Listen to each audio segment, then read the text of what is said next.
Hello YouTube and welcome to another video. Those of you who follow my channel will know that I don't need much of an excuse to start chopping weight off my X2, but this is actually a very practical modification.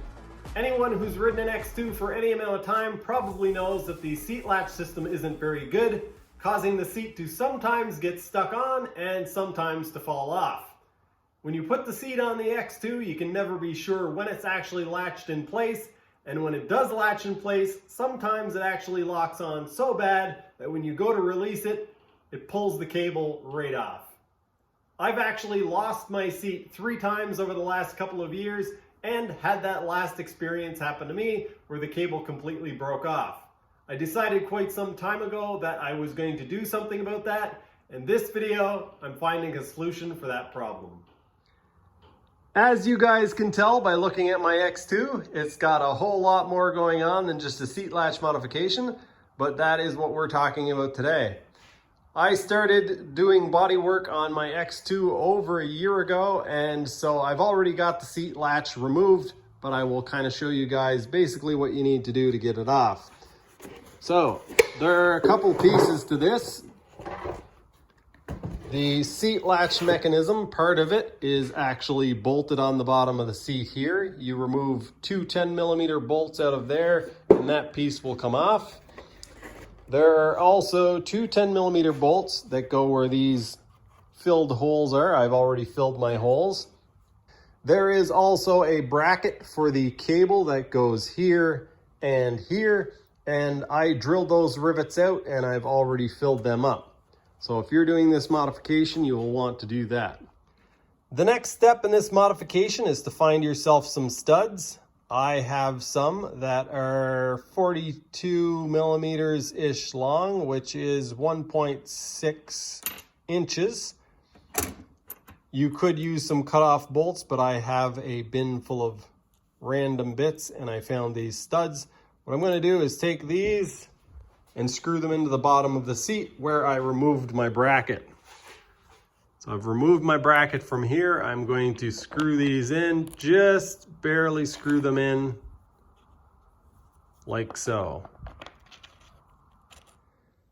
I'm now going to mask off just behind where the existing holes were within a couple of inches, so that it will be a little bit easier to find where my new holes are going to go. Now that I have the masking tape in place, I've put a little bead of Loctite on the bottom of the studs. And I am going to carefully install the seat, making sure that the seat pan engages with the hooks at the front. We can see I'm actually going to have to lift a little bit on the back of the seat when I slide it forward so that the Loctite doesn't just rub off on the ski. I'm now holding up on the seat. You can see the studs are sitting over the masking tape. And when I let go of the seat, that one's actually touching. And this one is almost touching. So I'm just going to push down a little bit on this one.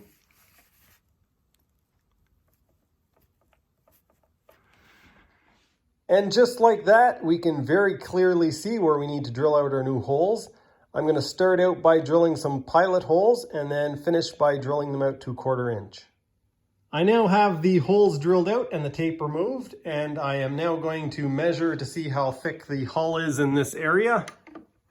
And it is about 10mm, 9mm, or 3/8 of an inch.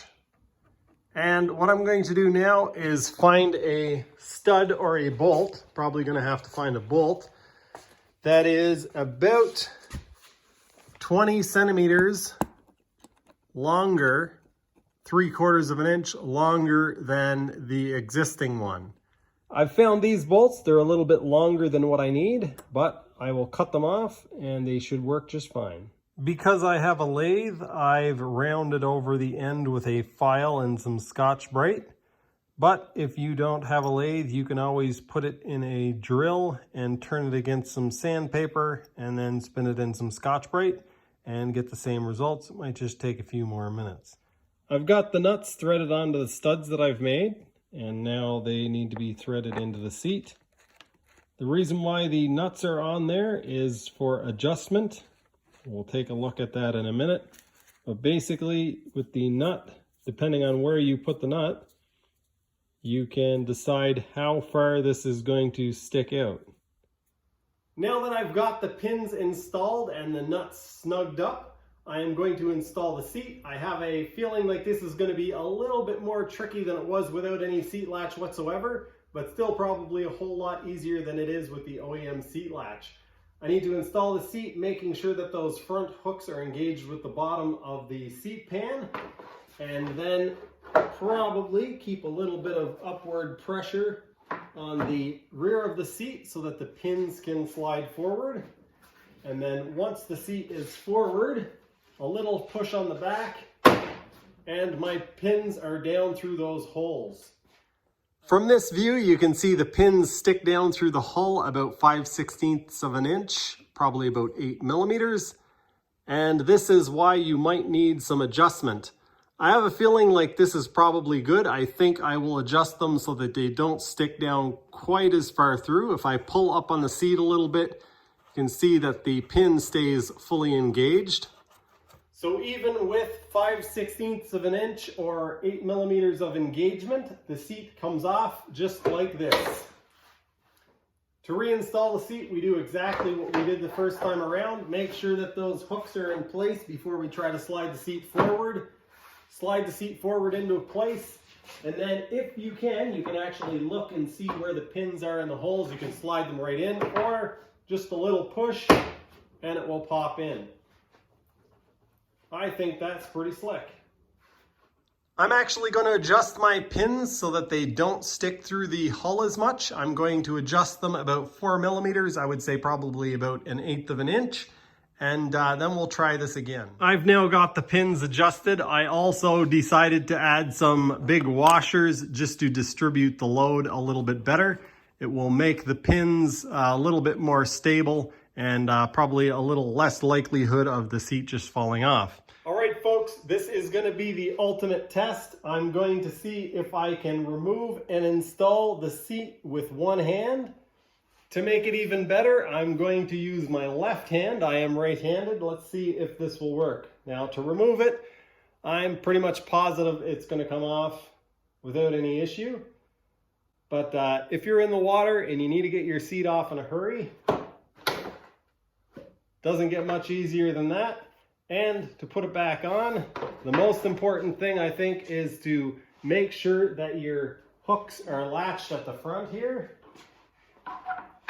Give it a little wiggle, it slides into place, and then a little push, and my seat is now locked into place. It is not coming off. The only way the seat can come off is if the back of it gets lifted. This modification definitely saves a little bit of weight. I'm not sure exactly how much, and I've disposed of some of those old parts, so I can't tell you guys exactly. But it weighs as much as 2 bolts that are about 64 millimeters long with a couple of nuts and small washers. Compare that to a cable, a latch mechanism, and a bracket that goes on the seat, and 2 brackets that actually rivet to the hull, and I am sure that we've shaved at least a few grams off of this. Not only that, but it actually works better than the OEM setup. You guys be sure to let me know what you think about this modification in the comments. Be sure to leave a thumbs up if you liked it. And if you want to see more content like this, be sure to follow. That's going to do it for this video. Thanks for watching, and I'll see you next time. I did a little bit of digging through some bins, and I was able to find some of the pieces. I wasn't able to find the heaviest part, which is the main latch mechanism that mounts on top of the hull right here. But I was able to find these other pieces. I also wasn't able to find the piece that holds the cable end so that you can pull on it. I don't have the cable, I don't have the hook ring, I don't have the little piece that goes on here. But what we're gonna do is we're gonna throw this stuff on the scale and see, we've gotten rid of all this stuff, so we've saved at least this much weight. Oh, what's that?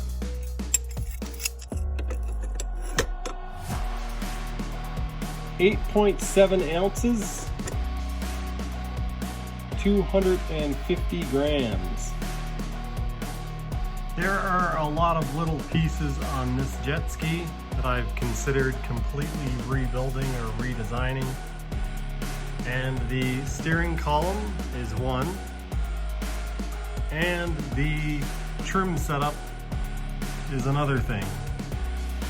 I'm looking at this right now and I think it is entirely unacceptable that this piece is made out of a giant chunk of stainless steel that has a stainless steel nut and a stainless steel arm.